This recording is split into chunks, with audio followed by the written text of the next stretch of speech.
Je vous propose une quiche au saumon et aux épinards. Une recette raffinée, élégante et succulente. Bonjour à tous et bienvenue sur ma chaîne, j'espère que vous allez bien.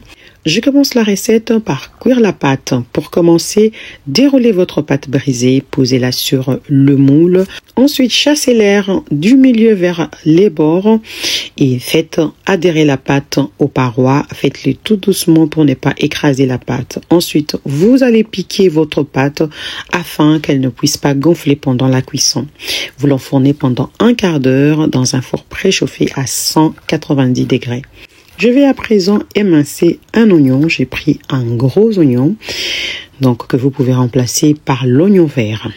Je vais émincer et hacher l'ail. Donc j'ai prévu à cet effet 4 gousses d'ail que j'ai haché, que j'ai émincé ensuite haché. On passe à la cuisson à présent. Faites chauffer un peu d'huile pour faire revenir l'oignon. Question de les caraméliser pendant 3 à 4 minutes. Je tiens à préciser que j'ai au préalable équeuté les épinards, je les ai bien rincés et n'attendre que cette étape pour aller au feu. Voilà. Donc je vais ajouter 200 g des épinards. Je vais laisser revenir quelques minutes. Il faudra surtout pas qu'ils cuisent longtemps. Pendant ce temps, je passe à la préparation de l'appareil à quiche. Pour ce faire, vous avez besoin des 4 œufs, c'est de petits calibres, de la crème liquide entière de 5 ml, du lait, même quantité que la crème. Je vais assaisonner avec du paprika, du bouillon de légumes et du poivre. J'émulsionne et je réserve pour plus tard.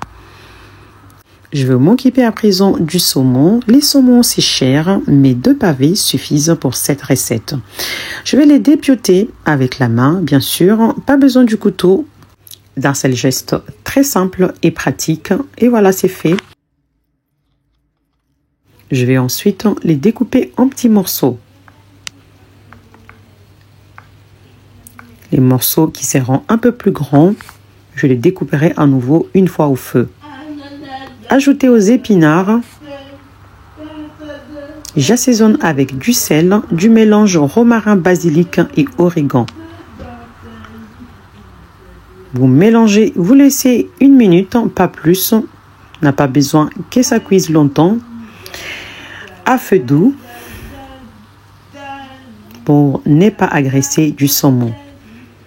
Et voilà, on peut maintenant rassembler tous les ingrédients. Je commence par l'appareil et le mélange saumon-épinard. Je vais les répartir sur l'ensemble de la pâte. N'oubliez pas de préchauffer le four à 200 degrés. Une fois le mélange fini, enfournez à 190 degrés pendant 50 minutes. Les 50 minutes écoulées, voilà la quiche, elle est trop belle. Quand je vous disais qu'elle est raffinée, elle est élégante, elle donne envie de manger. J'espère que la recette vous aura plu. Si c'est le cas, n'hésitez pas la famille, likez la vidéo, partagez-la. Moi je vous dis bon appétit et surtout prenez soin de vous. À bientôt.